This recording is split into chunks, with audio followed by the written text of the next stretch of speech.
Ok, donc tu as toujours rêvé d'entrer dans les services secrets surnaturels. Maintenant, il ne te reste plus qu'un pas à franchir pour atteindre ton but. Tu dois juste passer un examen pour prouver que tu peux gérer le surnaturel et le paranormal. Note le nombre de bonnes réponses que tu auras et tes résultats t'attendent à la fin.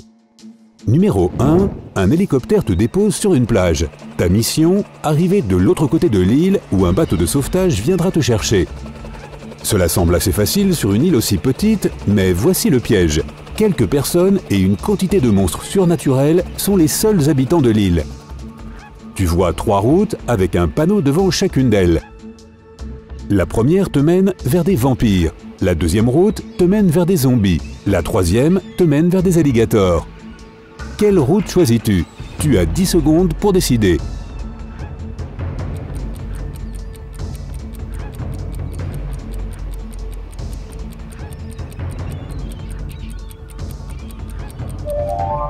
Choisis la route qui va aux alligators. Comme je te l'ai dit, seuls des gens et des monstres vivent sur l'île, pas des vraies créatures de notre monde réel.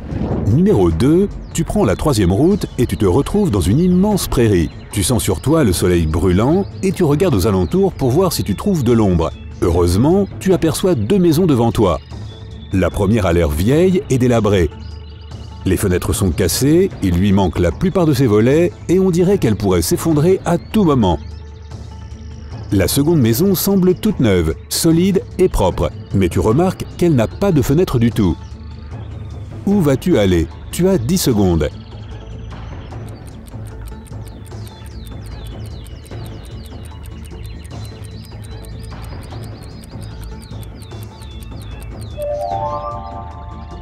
Comme tu es sur une île étrange, tu te dis qu'une maison sans fenêtre est un mauvais signe et que la personne qui habite dedans doit avoir peur du soleil. Tu ne veux pas te retrouver dans un piège de vampires. Tu choisis donc la première maison. Numéro 3.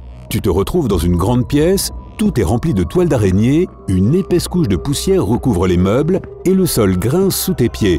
L'unique chose que tu vois, c'est une boîte de conserve sur une table. Tout ce qui est écrit dessus, c'est « Antidote ». Tu te dis que cela pourrait être utile, alors tu la mets dans ta poche. Tu trouves également un trousseau de clés et tu vas tout au fond de la pièce. Devant toi, il y a 3 portes. Et il y en a toujours 3. La première porte a plusieurs serrures, mais les clés que tu as te serviront à l'ouvrir. Sur la deuxième porte, cela dit clairement « Loup-garou à l'intérieur ». Il n'y a pas de panneau sur la troisième porte et elle a l'air accueillante, propre et sans toile d'araignée. Quelle porte vas-tu choisir? Tes 10 secondes commencent maintenant.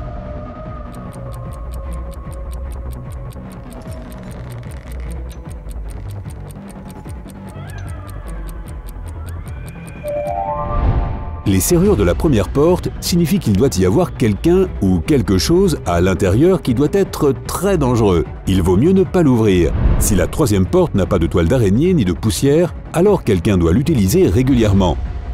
Il est probable que le loup-garou habite ici, donc tu choisis la deuxième porte. Numéro 4. La sortie te mène à un parc avec des arbres et des arbustes. C'est étrange de voir à quel point cet endroit est pittoresque. Tu vois un groupe de 7 personnes devant toi.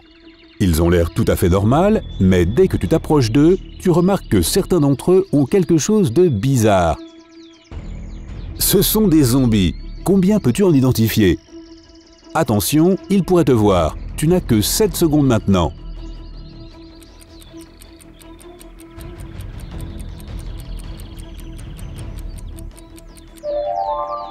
La bonne réponse est la 3.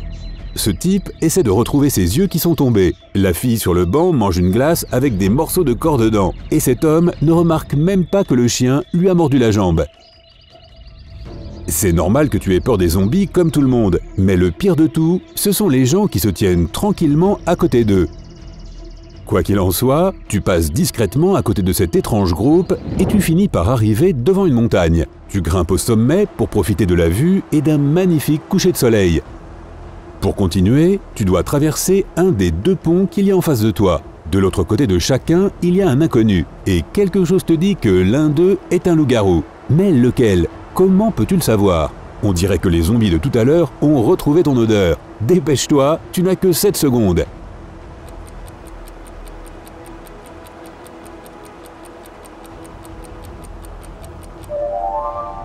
Tu viens de voir le coucher de soleil, ce qui signifie qu'il va bientôt faire nuit. Ce soir, c'est la pleine lune, alors tu pourras voir laquelle de ces personnes va se transformer en loup-garou.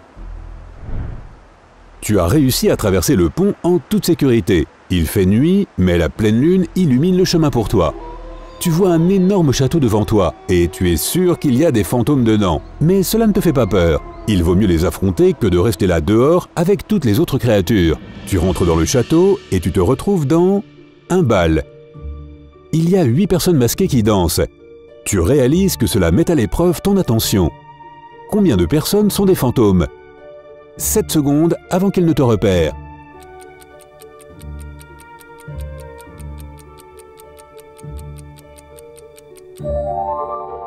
La dame danse, mais ses pieds ne touchent pas le sol, elle flotte.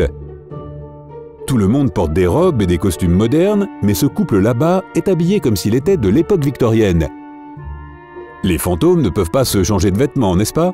Tu as repéré 3 fantômes, mais tu préfères ne pas te mêler à leur danse. Tu dois continuer à avancer.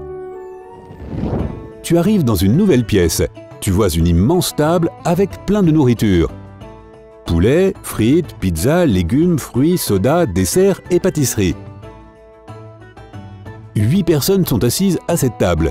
En ce moment, tu as sacrément faim et tu envisages de prendre une bouchée. Mais l'intuition te dit que quelque chose ne va pas.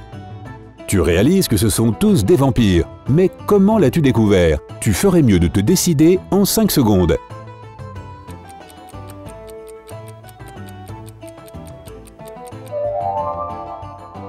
Pourquoi personne n'a touché à toute la nourriture qui est sur la table? Est-ce que quelqu'un dans cette pièce veut vraiment manger? Oh oui, ils veulent vraiment manger, mais pas de la nourriture normale. Ils veulent ton sang. Vite, cours! Tu t'en vas de là, mais les vampires te poursuivent. Pour te sauver, tu dois choisir une des 3 chambres qui se trouvent sur ton chemin. Il y a un énorme incendie dans la première pièce, une fosse remplie de lances pointues qui t'attendent au fond de la deuxième. La 3e pièce est remplie de gaz toxiques. Laquelle vas-tu choisir? Dépêche-toi, ils seront là dans 5 secondes.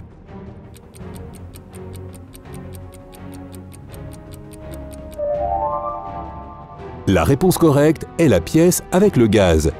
Si tu respires ce gaz toxique, les vampires ne pourront pas boire ton sang, puisqu'il sera toxique. Mais comment vas-tu te sauver? Oh, c'est vrai, plutôt tu as trouvé un antidote. Tu le bois, tu te rétablis complètement et tu pars du manoir. Tu traverses une jungle et tu arrives enfin sur la plage. Parfait, tu as atteint ton but.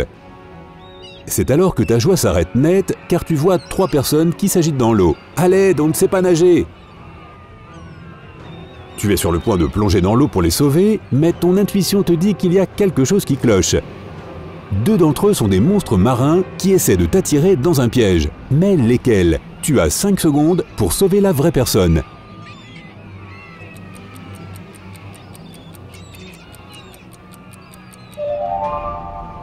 L'une d'entre elles a les doigts palmés et l'autre a des branchies. Mais le mec là-bas a encore besoin de ton aide, alors tu le sauves et tu retournes avec lui sur la côte.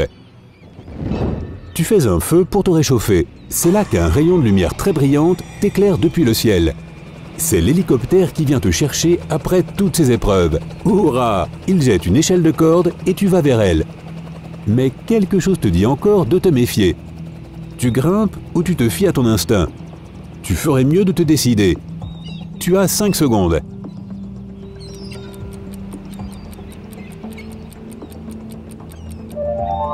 Un hélicoptère? C'est un canot de sauvetage qui devait venir te chercher, tu te souviens?